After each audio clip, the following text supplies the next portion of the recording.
The Empty House by Algernon Blackwood, originally published in The Empty House and Other Ghost Stories, 1906. Narrated by Tom Trussel. Certain houses, like certain persons, manage somehow to proclaim at once their character for evil. In the case of the latter, no particular feature need betray them. They may boast an open countenance and an ingenious smile, and yet a little of their company leaves the unalterable conviction that there is something radically amiss with a being, that they are evil. Willy-nilly, they seem to communicate an atmosphere of secret and wicked thoughts which makes those in their immediate neighbourhood shrink from them as from a thing diseased.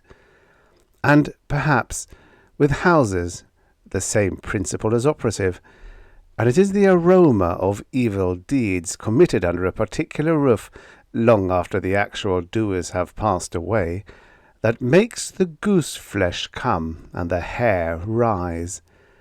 Something of the original passion of the evil-doer, and of the horror felt by his victim, enters the heart of the innocent watcher, and he becomes suddenly conscious of tingling nerves, creeping skin, and a chilling of the blood. He is terror-stricken without apparent cause. There was manifestly nothing in the external appearance of this particular house to bear out the tales of the horror that was said to reign within. It was neither lonely nor unkempt. It stood crowded into a corner of the square, and looked exactly like the houses on either side of it. It had the same number of windows as its neighbours, the same balcony overlooking the gardens, the same white steps leading up to the heavy black front door, and in the rear there was the same narrow strip of green, with neat box borders, running up to the wall that divided it from the backs of the adjoining houses. Apparently, too, the number of chimney-pots on the roof was the same, the breadth and angle of the eaves, and even the height of the dirty area railings. And yet, this house in the square, that seemed precisely similar to its 50 ugly neighbours, was, as a matter of fact, entirely different, horribly different. Wherein lay this marked and visible difference is impossible to say. It cannot be ascribed wholly to the imagination, because persons who had spent some time in the house, knowing nothing of the facts, had declared positively that certain rooms were so disagreeable they would rather die than enter them again, and that the atmosphere of the whole house produced in them symptoms of a genuine terror, while the series of innocent tenants who had tried to live in it and been forced to decamp at the shortest possible notice was indeed little less than a scandal in the town. When Shorthouse arrived to pay a week-end visit to his Aunt Julia in her little house on the seafront at the other end of the town, he found her charged to the brim with mystery and excitement. He had only received her telegram that morning, and he had come anticipating boredom, but the moment he touched her hand and kissed her apple-skin-wrinkled cheek, he caught the first wave of her electrical condition. The impression deepened when he learned that there was to be no other visitors, and that he had been telegraphed for with a very special object. Something was in the wind, and the something would doubtless bear fruit, for this elderly spinster aunt, with a mania for psychical research, had brains as well as will-power, and by hook or by crook she usually managed to accomplish her ends. The revelation was made soon after tea, when she sidled close up to him as they paced slowly along the seafront in the dusk.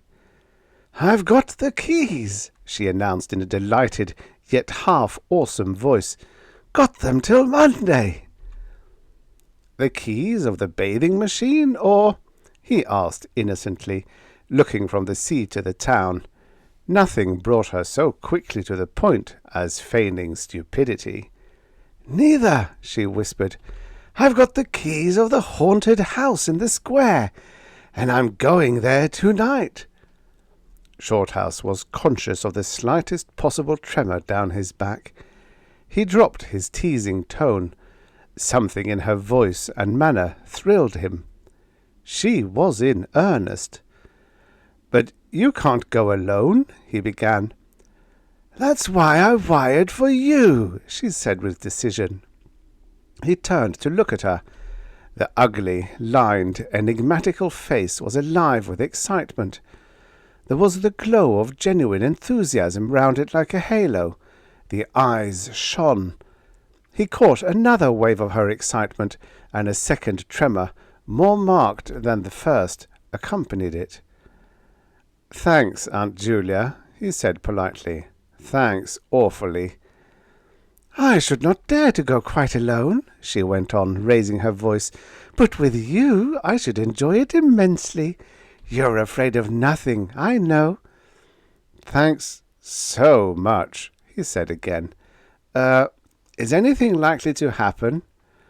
"A great deal has happened," she whispered, "though it's been most cleverly hushed up.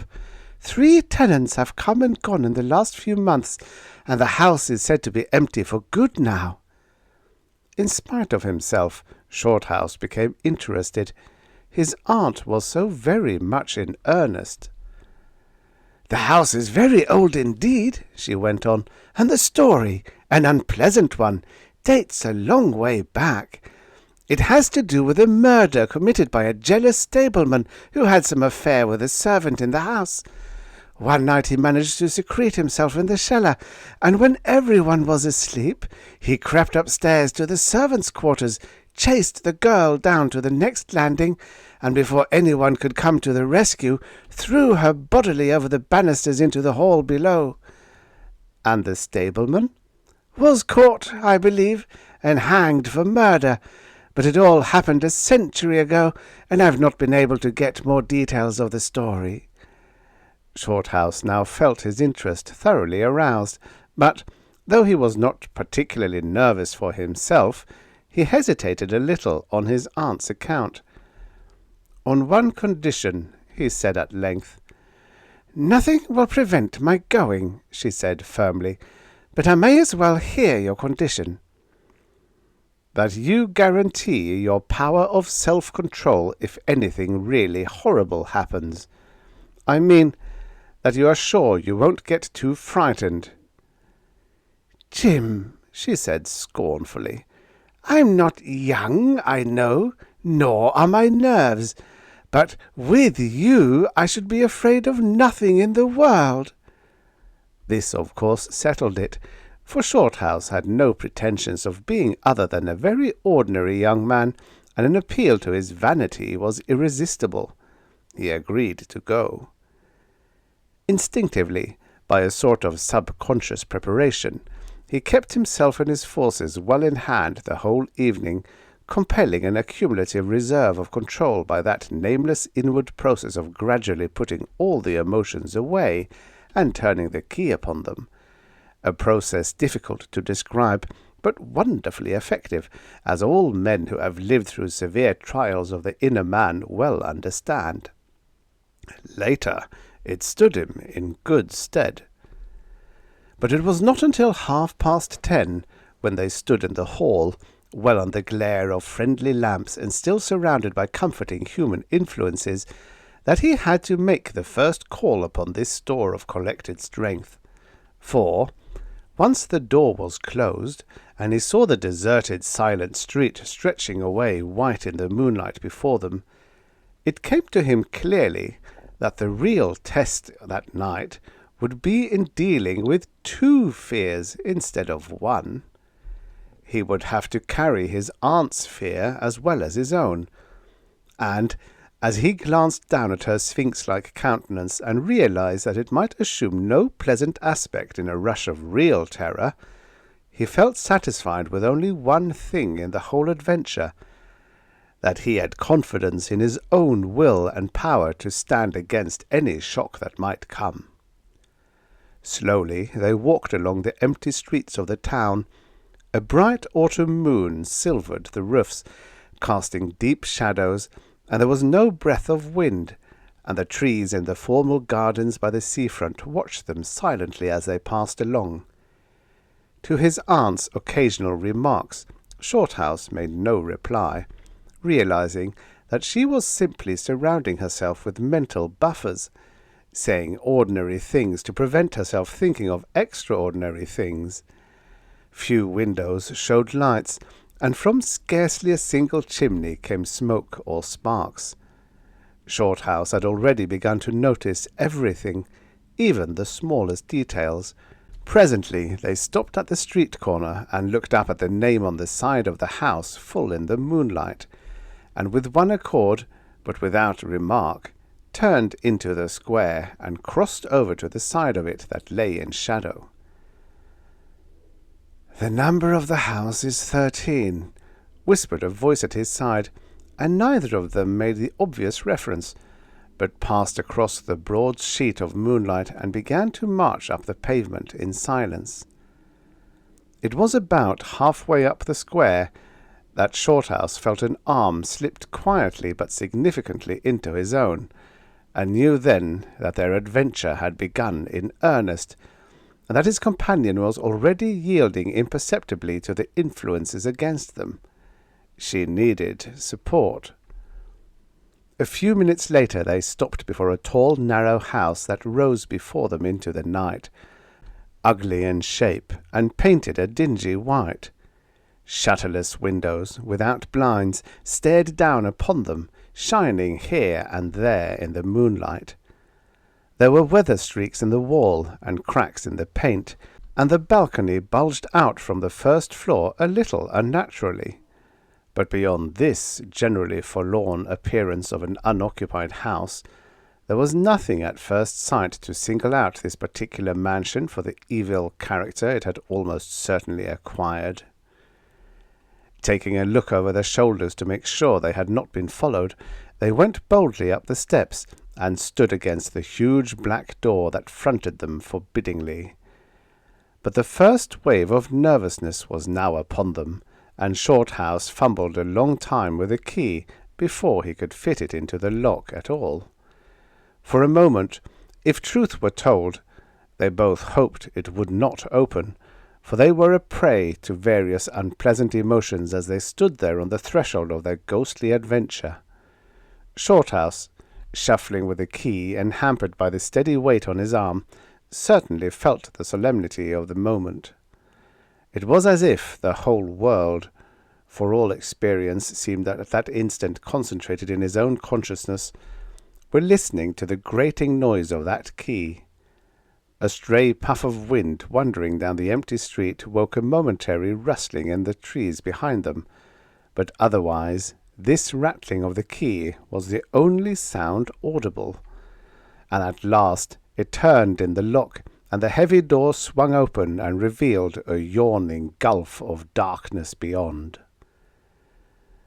With a last glance at the moonlit square, they passed quickly in, and the door slammed behind them with a roar that echoed prodigiously through empty halls and passages. But instantly, with the echoes, another sound made itself heard, and Aunt Julia leaned suddenly so heavily upon him that he had to take a step backwards to save himself from falling. A man had coughed close beside them, so close that it seemed they must have been actually by his side in the darkness. With the possibility of practical jokes in his mind, Shorthouse at once swung his heavy stick in the direction of the sound, but it met nothing more solid than air. He heard his aunt give a little gasp beside him. "There's someone here," she whispered. "I heard him." "Be quiet," he said sternly. It was nothing but the noise of the front door. "Oh, get a light, quick," she added, as her nephew, fumbling with a box of matches, opened it upside down and let them all fall with a rattle on to the stone floor. The sound, however, was not repeated, and there was no evidence of retreating footsteps. In another minute they had a candle burning, using an empty end of a cigar case as a holder, and when the first flare had died down, he held the impromptu lamp aloft and surveyed the scene. And it was dreary enough, in all conscience, for there is nothing more desolate in all the abodes of men than an unfurnished house dimly lit, silent and forsaken, and yet tenanted by rumour with the memories of evil and violent histories. They were standing in a wide hallway. On their left was the open door of a spacious dining-room, and in front the hall ran, ever narrowing, into a long dark passage that led apparently to the top of the kitchen stairs. The broad, uncarpeted staircase rose in a sweep before them, everywhere draped in shadows, except for a single spot about halfway up where the moonlight came in through the window and fell on a bright patch on the boards. This shaft of light shed a faint radiance above and below it, lending to the objects within its reach a misty outline that was infinitely more suggestive and ghostly than complete darkness. Filtered moonlight always seems to paint faces on the surrounding gloom, and as Shorthouse peered up into the well of darkness and thought of the countless empty rooms and passages in the upper part of the old house, he caught himself longing again for the safety of the moonlit square, or the cosy, bright drawing-room they had left an hour before. Then, realizing that these thoughts were dangerous, he thrust them away again and summoned all his energy for concentration on the present. "Aunt Julia," he said aloud, severely, "we must now go through the house from top to bottom and make a thorough search." The echoes of his voice died away slowly all over the building, and in the intense silence that followed, he turned to look at her. In the candlelight he saw that her face was already ghastly pale, but she dropped his arm for a moment and said in a whisper, stepping close in front of him, "I agree. We must be sure there's no one hiding. That's the first thing." She spoke with evident effort, and he looked at her with admiration. "You feel quite sure of yourself? It's not too late." "I think so," she whispered, her eyes shifting nervously toward the shadows behind. "Quite sure. Only one thing." "What's that?" "You must never leave me alone for an instant." "As long as you understand that any sound or appearance must be investigated at once, for to hesitate means to admit fear. That is fatal." "Agreed," she said, a little shakily, after a moment's hesitation. "I'll try." Arm in arm, Shorthouse holding the dripping candle and the stick, while his aunt carried the cloak over her shoulders, figures of utter comedy to all but themselves, they began a systematic search. Stealthily, walking on tiptoe and shading the candle lest it should betray their presence through the shutterless windows, they went first into the big dining-room. There was not a stick of furniture to be seen. Bare walls, ugly mantelpieces, and empty grates stared at them. Everything, they felt, resented their intrusion, watching them, as it were, with veiled eyes. Whispers followed them. Shadows flitted noiselessly to right and left. Something seemed ever at their back, watching, waiting an opportunity to do them injury. There was the inevitable sense that operations which went on when the room was empty had been temporarily suspended till they were well out of the way again. The whole dark interior of the old building seemed to become a malignant presence that rose up, warning them to desist and mind their own business. Every moment the strain on the nerves increased. Out of the gloomy dining-room they passed through large folding doors into a sort of library or smoking-room, wrapped equally in silence, darkness, and dust, and from this they regained the hall near the top of the back stairs. Here a pitch-black tunnel opened before them into the lower regions, and, it must be confessed, they hesitated, but only for a minute. With the worst of the night still to come, it was essential to turn from nothing. Aunt Julia stumbled at the top step of the dark descent, ill lit by the flickering candle, and even Shorthouse felt at least half the decision go out of his legs. "Come on," he said peremptorily, and his voice ran on and lost itself in the dark, empty spaces below. "I'm coming," she faltered, catching his arm with unnecessary violence. They went a little unsteadily down the stone steps, a cold, damp air meeting them in the face, close and malodorous. The kitchen, into which the stairs led along a narrow passage, was large, with a lofty ceiling. Several doors opened out of it, some into cupboards with empty jars still standing on the shelves, and others into horrible little ghostly back offices, each colder and less inviting than the last. Black beetles scurried over the floor, and once, when they knocked against a deal table standing in a corner, something about the size of a cat jumped down with a rush and fled, scampering across the stone floor into the darkness. Everywhere there was a sense of recent occupation, an impression of sadness and gloom. Leaving the main kitchen, they next went towards the scullery. The door was standing ajar, and as they pushed it open to its full extent, Aunt Julia uttered a piercing scream, which she instantly tried to stifle by placing her hand over her mouth. For a second Shorthouse stood stock still, catching his breath. He felt as if his spine had suddenly become hollow, and someone had filled it with particles of ice. Facing them, directly in their way between the doorposts, stood the figure of a woman. She had dishevelled hair and wildly staring eyes, and her face was terrified and white as death. She stood there, motionless for the space of a single second. Then the candle flickered, and she was gone.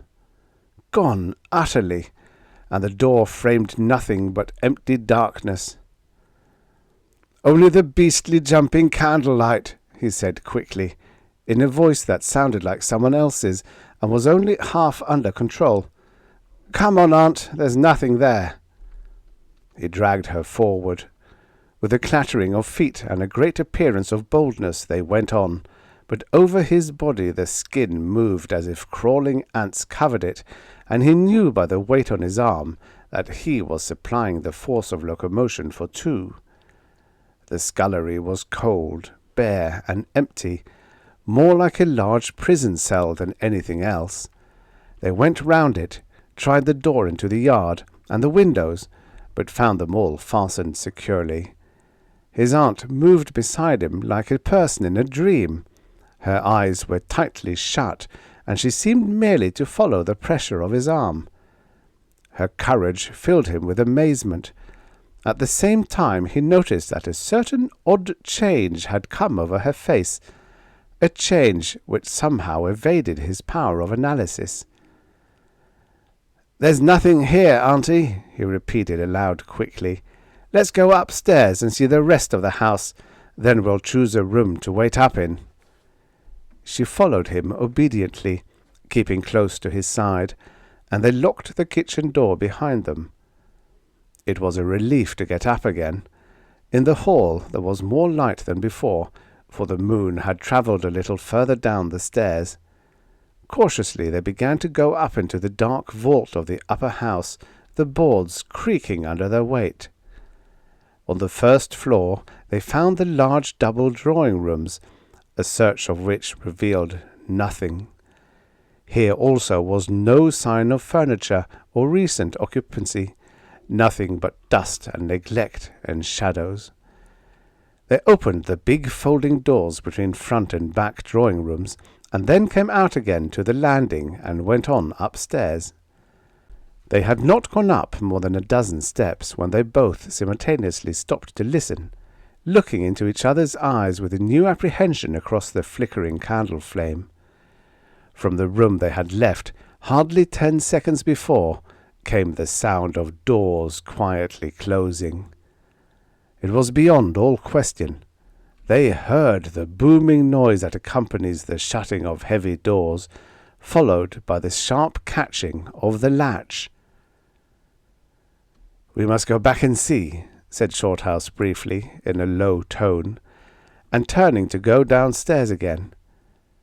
Somehow she managed to drag after him, her feet catching in her dress, her face livid. When they entered the front drawing-room, it was plain that the folding doors had been closed half a minute before. Without hesitation, Shorthouse opened them. He almost expected to see someone facing him in the back room, but only darkness and cold air met him. They went through both rooms, finding nothing unusual. They tried in every way to make the doors close of themselves, but there was not wind enough even to set the candle flame flickering. The doors would not move without strong pressure. All was silent as the grave. Undeniably, the rooms were utterly empty, and the house utterly still. "It's beginning," whispered a voice at his elbow, which he hardly recognized as his aunt's. He nodded acquiescence, taking out his watch to note the time. It was 15 minutes before midnight. He made the entry of exactly what had occurred in his notebook, setting the candle in its case upon the floor in order to do so. It took a moment or two to balance it safely against the wall. Aunt Julia always declared that at this moment she was not actually watching him, but had turned her head towards the inner room, where she fancied she heard something moving. But, at any rate, both positively agreed that there came a sound of rushing feet, heavy and very swift, and the next instant the candle was out. But to Shorthouse himself had come more than this, and he has always thanked his fortunate stars that it came to him alone and not to his aunt too. For, as he rose from the stooping position of balancing the candle, and before it was actually extinguished, a face thrust itself forward so close to his own that he could almost have touched it with his lips. It was a face working with passion, a man's face, dark, with thick features and angry, savage eyes. It belonged to a common man, and it was evil in its ordinary, normal expression, no doubt. But as he saw it, alive with intense, aggressive emotion, it was a malignant and terrible human countenance. There was no movement of the air, nothing but the sound of rushing feet, stockinged or muffled feet, the apparition of the face, and the almost simultaneous extinguishing of the candle. In spite of himself, Shorthouse uttered a little cry, nearly losing his balance as his aunt clung to him with her whole weight in one moment of real, uncontrollable terror. She made no sound, but simply seized him bodily. Fortunately, however, she had seen nothing, but had only heard the rushing feet, for her control returned almost at once, and he was able to disentangle himself and strike a match. The shadows ran away on all sides before the glare, and his aunt stooped down and groped for the cigar case with the precious candle. Then they discovered that the candle had not been blown out at all. It had been crushed out. The wick was pressed down into the wax, which was flattened as if by some smooth, heavy instrument. How his companion so quickly overcame her terror, Shorthouse never properly understood, but his admiration for her self-control increased tenfold, and at the same time served to feed his own dying flame, for which he was undeniably grateful. Equally inexplicable to him was the evidence of physical force they had just witnessed. He at once suppressed the memory of stories that he had heard of physical mediums and their dangerous phenomena, for if these were true, and either his aunt or himself was unwittingly a physical medium, it meant that they were simply aiding to focus the forces of a haunted house already charged to the brim. It was like walking with unprotected lamps among uncovered stores of gunpowder. So, with as little reflection as possible, he simply relit the candle and went up to the next floor. The arm in his trembled, it is true, and his own tread was often uncertain, but they went on with thoroughness, and after a search revealing nothing, they climbed the last flight of stairs to the top floor of all. Here they found a perfect nest of small servants' rooms, with broken pieces of furniture, dirty cane-bottomed chairs, chests of drawers, cracked mirrors, and decrepit bedsteads. The rooms had low sloping ceilings already hung here and there with cobwebs, small windows, and badly plastered walls, a depressing and dismal region which they were glad to leave behind. It was on the stroke of midnight when they entered a small room on the third floor, close to the top of the stairs, and arranged to make themselves comfortable for the remainder of their adventure. It was absolutely bare, and was said to be the room, then used as a clothes closet, into which the infuriated groom had chased his victim and finally caught her. Outside, across the narrow landing, began the stairs leading up to the floor above, and the servants' quarters where they had just searched. In spite of the chilliness of the night, there was something in the air of this room that cried for an open window. But there was more than this. Shorthouse could only describe it by saying that he felt less master of himself here than in any other part of the house. There was something that acted directly on the nerves, tiring the resolution, enfeebling the will. He was conscious of this result before he had been in the room 5 minutes, and it was in the short time they stayed there that he suffered the wholesale depletion of his vital forces, which was, for himself, the chief horror of the whole experience. They put the candle on the floor of the cupboard, leaving the door a few inches ajar so that there was no glare to confuse the eyes, and no shadow to shift about on walls and ceiling. Then they spread the cloak on the floor and sat down to wait, with their backs against the wall. Shorthouse was within 2 feet of the door onto the landing. His position commanded a good view of the main staircase leading down into the darkness, and also of the beginning of the servants' stairs going to the floor above. The heavy stick lay beside him within easy reach. The moon was now high above the house. Through the open window they could see the comforting stars like friendly eyes watching in the sky. One by one the clocks of the town struck midnight, and when the sounds died away, the deep silence of a windless night fell again over everything. Only the boom of the sea, far away and lugubrious, filled the air with hollow murmurs. Inside the house the silence became awful. Awful, he thought, because any minute now it might be broken by sounds portending terror. The strain of waiting told more and more severely on the nerves. They talked in whispers when they talked at all, for their voices aloud sounded queer and unnatural. A chilliness, not altogether due to the night air, invaded the room and made them cold. The influences against them, whatever these might be, were slowly robbing them of self-confidence and the power of decisive action.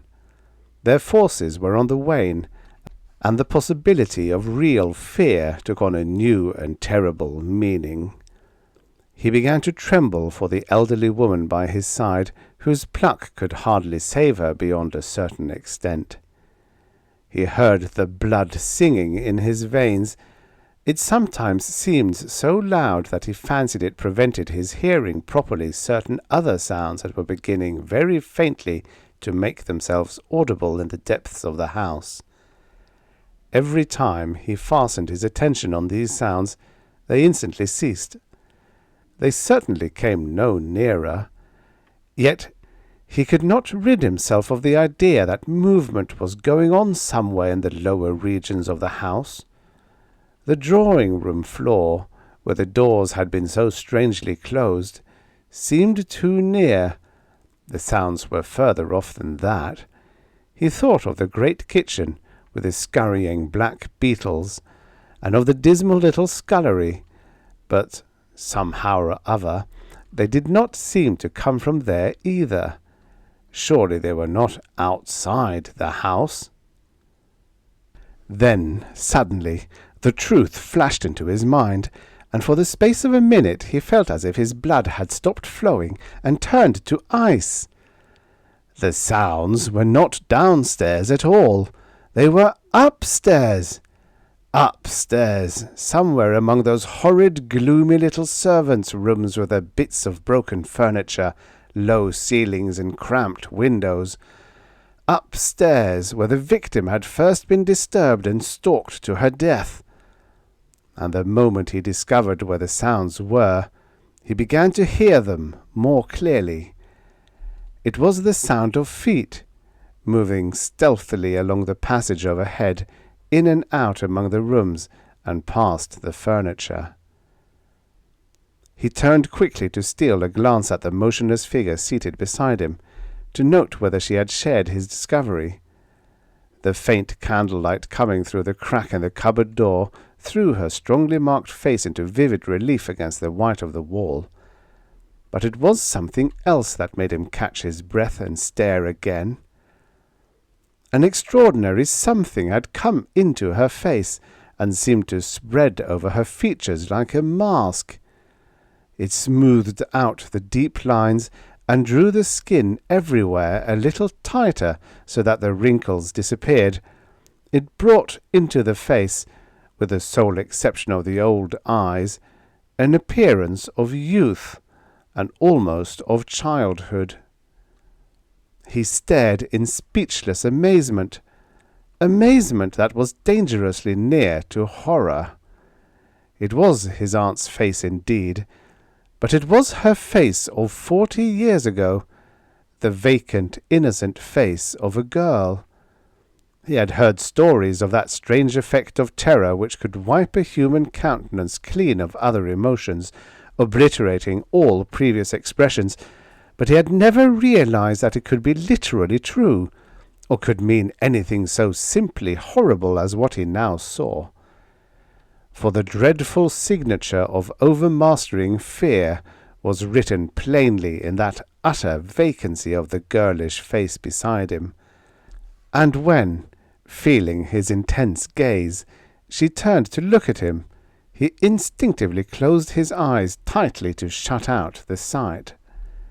Yet, when he turned a minute later, his feelings well in hand, he saw to his intense relief another expression. His aunt was smiling, and though the face was deathly white, the awful veil had lifted, and the normal look was returning. "Anything wrong?" was all he could think of to say at the moment, and the answer was eloquent, coming from such a woman. "I feel cold and a little frightened," she whispered. He offered to close the window, but she seized hold of him and begged him not to leave her side even for an instant. "It's upstairs, I know," she whispered, with an odd half-laugh, "but I can't possibly go up." But Shorthouse thought otherwise, knowing that in action lay their best hope of self-control.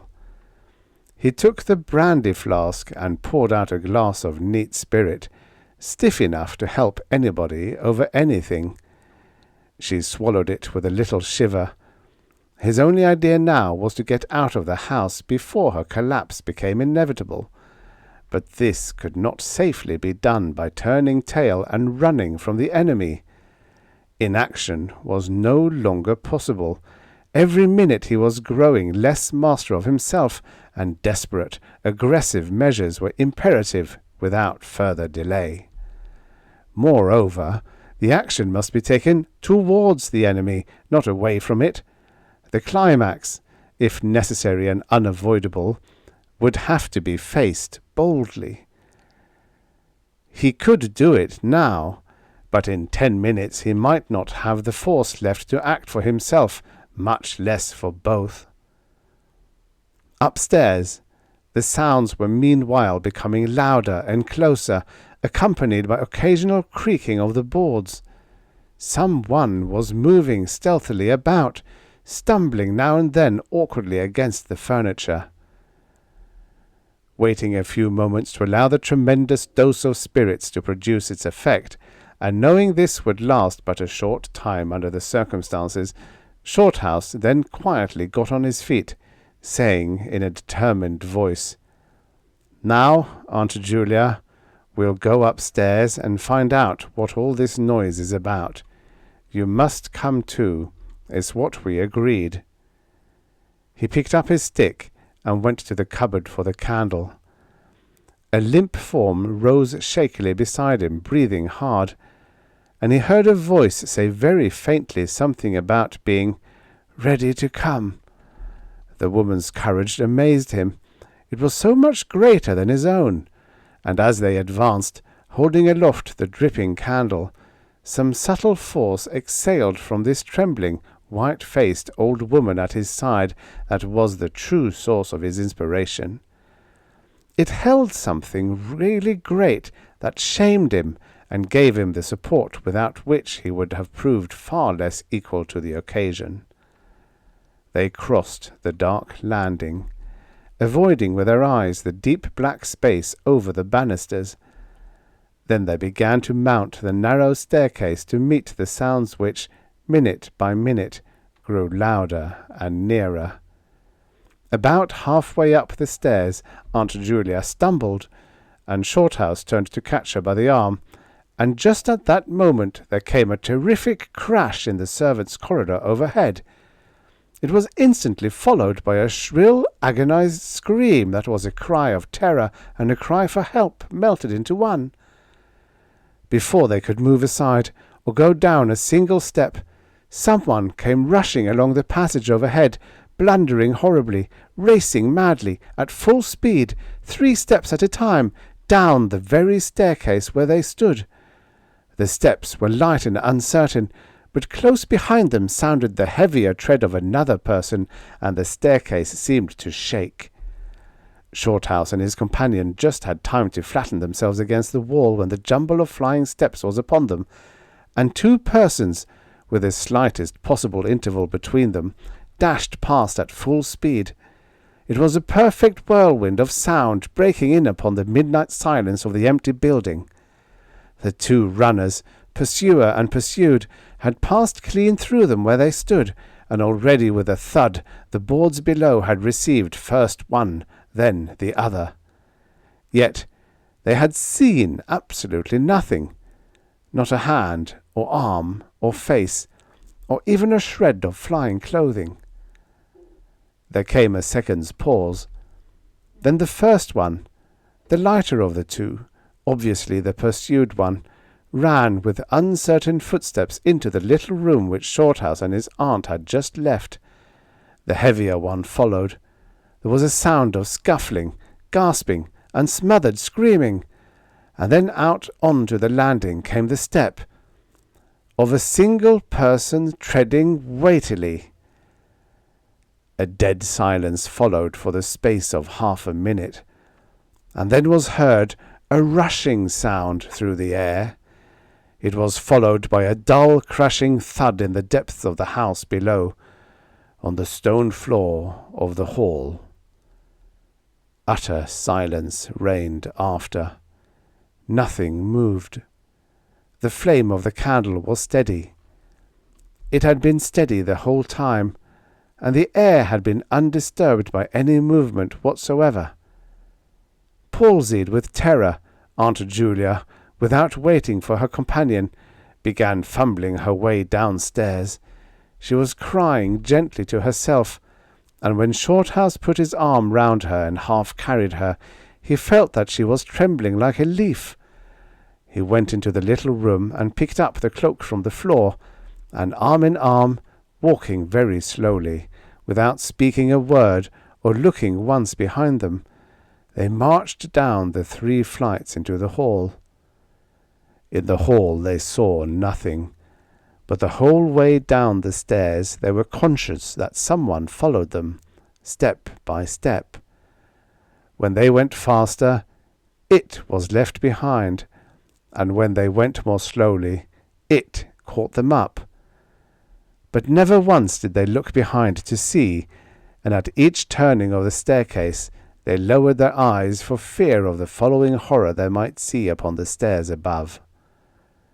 With trembling hands, Shorthouse opened the front door, and they walked out into the moonlight and drew a deep breath of the cool night air blowing in from the sea. The end. Subscribe for your daily stories of futures past. Science fiction and fantasy and horror, oh my!